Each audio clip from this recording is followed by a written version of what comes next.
You believe the voice in your head that tells you you're a fraud is your inner critic. That's the first and most fundamental lie you tell yourself. It isn't a critic providing constructive feedback, it's a warden. And its only job is to keep you locked inside a meticulously crafted prison of self-doubt. You also believe that achieving an impossible standard of perfection is the way to finally earn your freedom and silence that voice. That's the second lie, and it's infinitely more dangerous. Because that desperate, exhausting chase for perfection isn't the cure. It is the very architecture of the prison itself.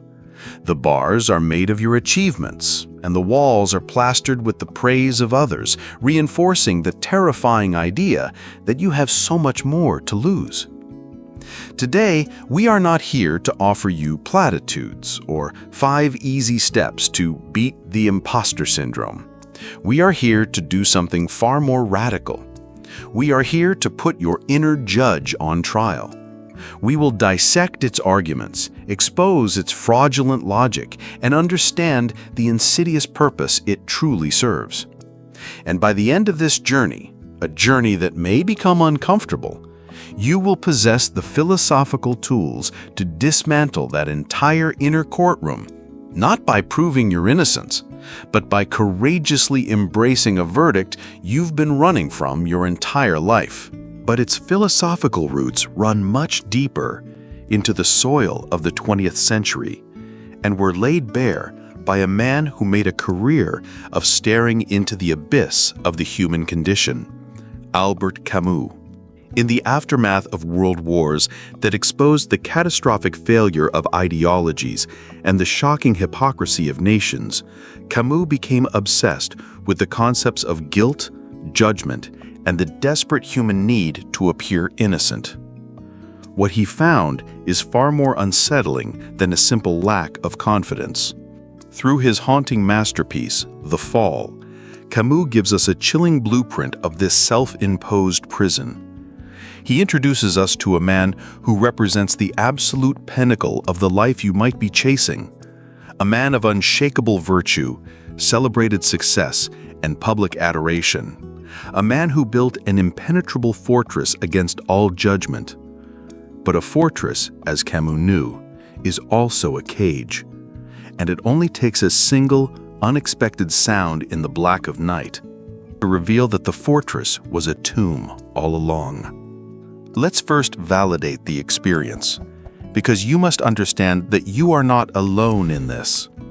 The feeling is a cold spike of dread that pierces through the warmth of praise. You land the big client, you get the promotion, you publish the work, and for a fleeting moment, there is relief.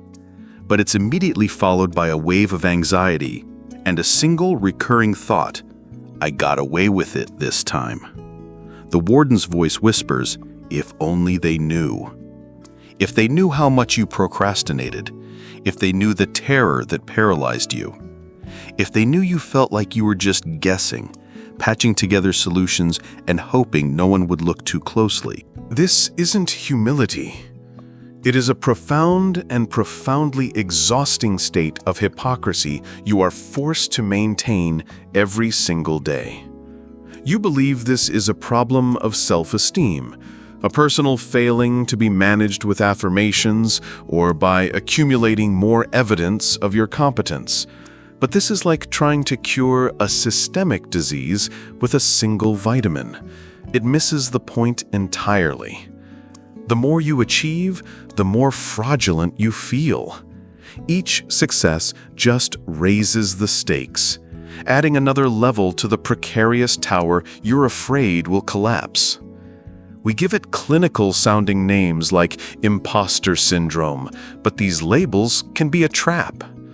They medicalize a spiritual condition. They blind us to the real disease, the one Camus diagnosed, a philosophical sickness rooted in a desperate flight from guilt. And that is the first key that Camus hands us, the key that begins to unlock the entire insidious mechanism. Now, let us meet the man in the mirror, Jean-Baptiste Clémence. Camus paints him not as a monster, but as the ideal man, a celebrated defense lawyer in Paris, a champion of the widow and the orphan. Imagine his life. He doesn't just win cases.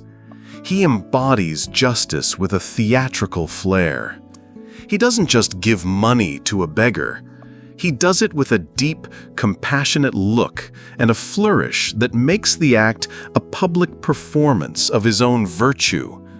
He helps blind people cross the street, not just to help, but to feel the warm glow of his own goodness. His entire existence was a curated masterpiece of moral superiority. He had achieved the ultimate goal, a life without reproach, a life lived on a summit high above the grubby judgment of ordinary men. But this is the critical point, the central axiom of our exploration. The higher the pedestal, the more terrifying the fall. And his fall began not with a bang, but with a whisper of sound. Laughter. One night, walking home across a Parisian bridge, feeling the familiar satisfaction of a day well lived, he hears it. It echoes behind him, seemingly from nowhere, and yet aimed directly at him. It was, he says, a good, hearty, and yet profoundly mocking laugh. It's the first crack in the marble facade, the first seed of doubt planted in his perfect garden. The laughter suggests that his entire performance is not just seen, but seen through. But the true shattering, the moment the ground gives way completely, comes later. On another night, on another bridge, he sees the dark silhouette of a woman lean over the railing and plunge into the freezing river below. He hears her cry, a sound swallowed by the darkness. And he stands there. He does nothing. He hesitates for a moment that stretches into an eternity, and then he keeps walking. He, the great defender of humanity, the man whose entire identity was built on noble action, walks away. This is the juncture where a superficial analysis ends. One might say, so the guilt of his inaction destroyed his perfect self-image. And that is true, but it is only the first step of a much more sinister psychological process. This is where Camus, the master architect, reveals the terrifying blueprint of the mind's capacity for self-deception. The guilt was not the end of his story. The guilt was the raw material for his most diabolical and brilliant creation. Unable to live with the verdict of coward, he engineers a new identity, a new system of survival. He abandons his practice, flees the city of his triumphs, and descends into the misty, concentric canals of Amsterdam, which he calls the bourgeois hell. There, in a seedy bar named Mexico City, he becomes a new creature, the judge penitent. Let us dissect this mechanism, because it is the very machine that operates inside your mind. As a judge penitent, Clemence sits in the bar night after night, confessing his sins with unnerving honesty to anyone who will listen. He paints himself as the most hypocritical, vain, and cowardly of men. But this is not a true confession aimed at absolution. It is a strategy. It is a trap. It is a breathtakingly intelligent maneuver to regain control. Step 1. He judges himself more harshly than anyone else possibly could, disarming all potential accusers. Step 2. He universalizes guilt. He argues that we are all frauds, all hypocrites, all guilty of walking away from someone drowning in a river. Step 3. In a world where everyone is guilty, no one is truly guilty. And he, as the one lucid enough to admit this universal fraudulence, becomes the most enlightened of all. He concludes, "The more I accuse myself, the more I have a right to judge you."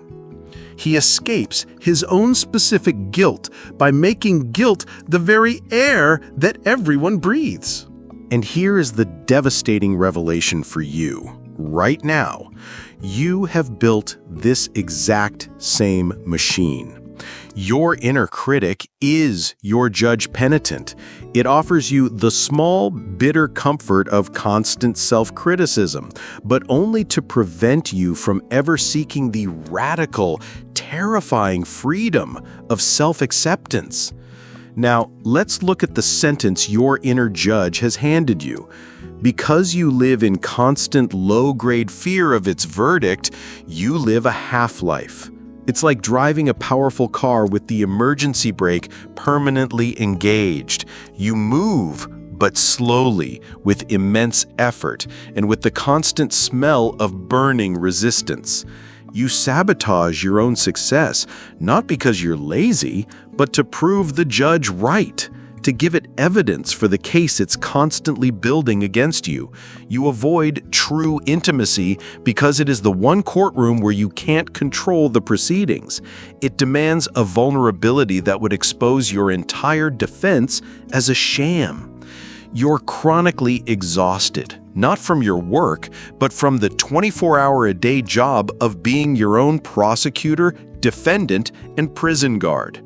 And the most insidious part? The judge convinces you this self-flagellation is a virtue. It whispers that your anxiety is a sign of your moral awareness, that being hard on yourself makes you a good person. But it is the ultimate act of ego. It keeps you, your flaws, and your internal drama at the absolute center of the universe, a trial of one that never, ever adjourns. So how do you possibly defeat an enemy who knows your every secret, who sleeps in your own bed, an enemy that is you? The sheer complexity of this inner courtroom, with its endless appeals and shifting accusations, feels overwhelming. It feels impossible. This is the valley of disillusionment. It is the point where most people give up and accept the life sentence. But what if I told you the way to win is not to fight back? What if the solution is to do the one thing the judge is terrified of you doing? The one move for which it has no counter-argument. You don't need a better lawyer. You don't need new evidence of your goodness. You need to fire the judge. The path to freedom is a philosophical demolition. It is the terrifying, exhilarating act of accepting the verdict. You are a fraud. You are a hypocrite. You are flawed. You are, in essence, guilty. And in the world where everyone is guilty, the very concept of individual, special guilt loses all its power. Your humanity is not a crime to be defended. It is a complex, messy, and beautiful reality to be lived. This is not a passive surrender to your flaws. It is an active, courageous rebellion against the tyranny of perfection. It means looking your past failures squarely in the eye, the missed opportunities, the moments of weakness, the times you let someone down, and saying, "Yes, that was me. I did that. And it does not define the totality of who I am now." It requires you to mourn the perfect version of yourself that you carry around like a ghost, the fantasy self who never makes a mistake. You must let that ghost go, and it is a real process of grief. But the moment you stop running from the verdict of your own imperfection, the judge loses all jurisdiction. Its power was never in the truth of its accusations, but in your fear of them. When you are no longer afraid of being found out, you are finally free to be seen. But be warned, this path is not one of ease. It is a path of discomfort. Your mind, conditioned for years by this internal tyrant, will fight you. The judge will not go quietly into the night. It will scream at you that this self-acceptance is complacency, that without its constant vigilance, you will descend into chaos and failure. It will tell you that you are giving up. Recognizing this resistance is part of the process. You must understand that the judge's panic screams are the sounds of its own death throes.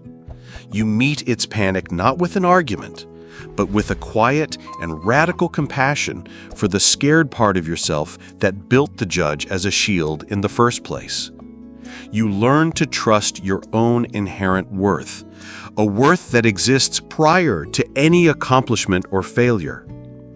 This is the hardest work there is, and it is the true art of mind architecture. Not building higher walls, but finding the courage to finally live without them. If you are still listening to this, I want you to pause and acknowledge what that means. It means you are part of a very small percentage of people willing to walk into the fire of self-examination instead of seeking the temporary comfort of distraction. You have stayed on this difficult journey because you recognize the truth of this struggle in your own bones. And for that, you have already taken the most important and courageous step. If this deep dive into the architecture of your mind resonates with your own journey, ensure you subscribe and click the bell. Our mission here is not to give you easy answers, but to provide the tools for this kind of radical internal construction. Now, we ask you to make a public declaration. What specific accusation from your inner judge are you now ready to dismiss? What part of your supposed fraudulence will you now choose to accept as simply part of your complex and shared humanity? Share your commitment in the comments below. Your act of defiance can be the permission slip someone else needs to begin their own liberation. Remember this: the courtroom in your mind only has power because you keep showing up to the trial. Walk out the door. The messy, imperfect, beautiful world is waiting for you.